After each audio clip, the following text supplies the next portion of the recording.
Morning everyone. অবশ্য এখন আর morning নেই, আফটারনুন হয়ে গেছে। এখন বাজে বেলা 1টা।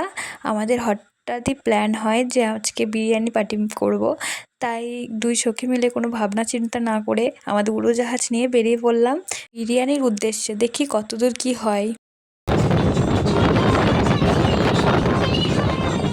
অনেক যুদ্ধ করে বিরিয়ানি নিয়ে অবশেষে বাড়ি পৌঁছে গেছি গাইস।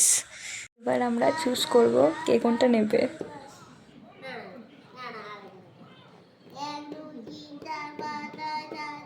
ভাই ভেবেই পাচ্ছে না যে কোনটা নেবে সে।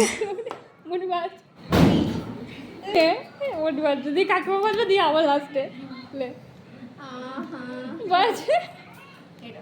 কাকিমা তুমি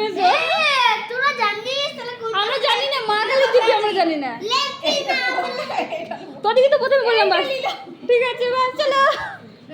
বাছাবাছি পর্ব শেষ করে আমরা খেতে বসেছি, কিন্তু দোকানদার আমাদেরকে ঠকিয়ে দিয়েছে। আমাদের একটা লেগ পিস দিয়েছে আর সব এমনি পিস।